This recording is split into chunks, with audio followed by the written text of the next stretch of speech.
Hello friends, स्वागत है आप सभी का हमारे यूट्यूब चैनल में। आज हम लोग जीके से रिलेटेड 20 क्वेश्चन पढ़ने वाले हैं जो बहुत ही इंपॉर्टेंट है। हमारा पहला क्वेश्चन ये है, 7 टापुओं का शहर किसे कहा जाता है? 7 टापुओं का शहर किसे कहा जाता है? ऑप्शन ए है मुंबई, बी है कोची, सी है कोलकाता और डी है डिवास्को गामा। इसका राइट आंसर है ए मुंबई। दूसरा क्वेश्चन हमारा ये है, भारत में पहला कृषि विज्ञान केंद्र कहाँ स्थापित है? इसका ऑप्शन ए है चंडीगढ़, सी है लक्षद्वीप। इसका राइट आंसर है बी। अगले क्वेश्चन की तरफ। क्वेश्चन नंबर 3 हमारा ये है, भारत जागृति का जनक किसे कहा जाता है? दयानंद सरस्वती को, दयानंद सरस्वती को, बी है दादा भाई नौरोजी को, सी है स्वामी विवेकानंद को, डी है राजा राम मोहन राय। इसका राइट आंसर है ए दयानंद सरस्वती। इसका राइट आंसर दयानंद सरस्वती है। अगला क्वेश्चन, क्वेश्चन नंबर 4 हमारा ये है, यूरिया का रासायनिक नाम क्या है? यूरिया का रासायनिक नाम क्या है? ऑप्शन ए है एनिलीन, ऑप्शन बी है कार्बामाइड, ऑप्शन सी है क्लोरीएथेन, ऑप्शन डी है इनमें से कोई नहीं। इसका राइट आंसर है बी कार्बामाइड। बढ़ते हैं अगले क्वेश्चन की तरफ। क्वेश्चन नंबर 5 हमारा ये है, यूरेनियम भंडार के लिए प्रसिद्ध स्थान भीमा बेसिन किस राज्य में स्थित है? इसका ऑप्शन ए है आंध्र प्रदेश, बी है कर्नाटक, सी है तमिलनाडु, डी है झारखंड। इसका राइट आंसर है बी कर्नाटक। बढ़ते हैं अगले क्वेश्चन की तरफ। क्वेश्चन नंबर 6 हमारा ये है, लूनी नदी पर स्थित जवाई बांध किस राज्य में स्थित है? लूनी नदी पर स्थित जवाई बांध किस राज्य में स्थित है? ऑप्शन ए है गुजरात, ऑप्शन बी है राजस्थान, ऑप्शन सी है महाराष्ट्र, ऑप्शन डी है उत्तर प्रदेश। इसका राइट आंसर है बी राजस्थान। चलिए बढ़ते हैं अगले क्वेश्चन की तरफ। Question number 7। क्वेश्चन नंबर 7 हमारा ये है, करगम किस प्रदेश का लोक नृत्य है? करगम किस प्रदेश का लोक नृत्य है? ऑप्शन ए है केरल, ऑप्शन बी है तमिलनाडु, ऑप्शन सी है कर्नाटक, ऑप्शन डी है आंध्र प्रदेश। का राइट आंसर है बी तमिलनाडु। करगम तमिलनाडु का लोक नृत्य है। क्वेश्चन नंबर 8 हमारा ये है, हैली धूमकेतु कितने वर्ष बाद दिखाई देती है? ऑप्शन ए है 46 वर्ष,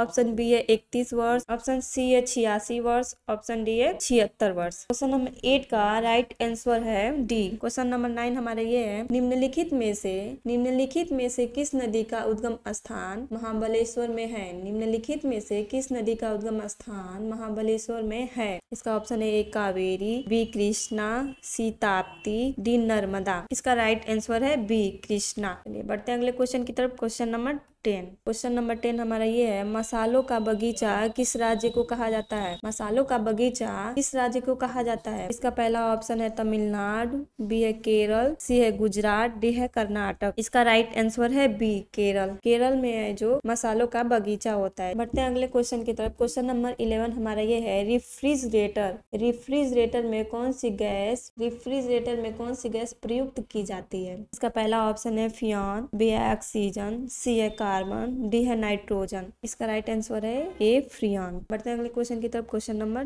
12। क्वेश्चन नंबर 12 हमारा ये है, कपास की खेती के लिए कौन सी मिट्टी उपयुक्त की होती है? कपास की खेती के लिए कौन सी मिट्टी उपयुक्त होती है? पहला ऑप्शन है लाल मृदा, बी है काली मृदा, सी है लेटराइट मृदा, डी है अलुवियल मृदा। इसका राइट आंसर है बी काली मृदा। क्वेश्चन नंबर 30 हमारा ये है, कौन सा वेद आधा गद्य और आधा काव्य इनमें से है? पहला ऑप्शन ए है समवेद, बी है ऋग्वेद, सी है अथर्ववेद, डी है यजुर्वेद। इसका राइट आंसर है डी यजुर्वेद। चलिए बढ़ते हैं अगले क्वेश्चन की तरफ। Question number 14। नींबू और संतरे में कौन सा विटामिन पाया जाता है? नींबू और संतरे में कौन सा विटामिन पाया जाता है? ऑप्शन ए है विटामिन सी, ऑप्शन बी है विटामिन डी, ऑप्शन सी है विटामिन बी, ऑप्शन डी है विटामिन ए। इसका राइट आंसर है ए विटामिन सी। बढ़ते हैं अगले क्वेश्चन की तरफ। Question number 50। लिंगराज मंदिर इनमें से कौन से प्रदेश के अंदर उपस्थित है? Option A Andhra Pradesh, option B है उत्तर प्रदेश, ऑप्शन सी है कर्नाटक, ऑप्शन डी है उड़ीसा। इसका राइट आंसर है उड़ीसा। बढ़ते हैं अगले क्वेश्चन की तरफ। Question number 60। क्वेश्चन नंबर 60 हमारा ये है, हीटर के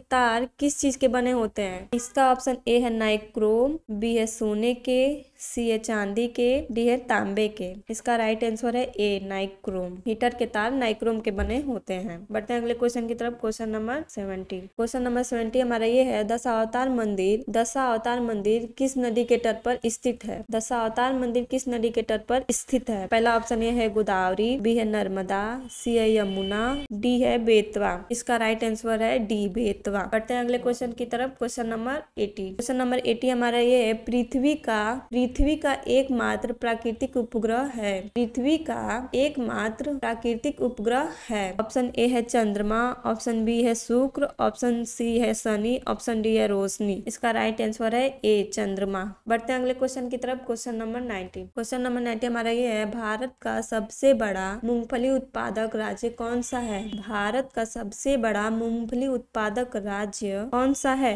ऑप्शन ए है महाराष्ट्र, ऑप्शन बी है गुजरात, ऑप्शन सी है राजस्थान, ऑप्शन डी है इनमें से कोई नहीं। इसका राइट आंसर है बी गुजरात। गुजरात जो है मूंगफली का सबसे बड़ा उत्पादक राज्य है। बढ़ते हैं अगले क्वेश्चन की तरफ। Question number 20। क्वेश्चन नंबर 20 हमारा यह है, भारत का राष्ट्रीय पुष्प इनमें से कौन सा है? भारत का राष्ट्रीय पुष्प इनमें से कौन सा है? ऑप्शन ए है कमल, ऑप्शन बी है गुलाब, ऑप्शन सी है चमेली, ऑप्शन डी है गेंदा। अगर आपको इस क्वेश्चन का आंसर पता है तो इस वीडियो को लाइक, कमेंट और सब्सक्राइब करें। मिलते हैं अगले वीडियो में, तब तक के लिए धन्यवाद।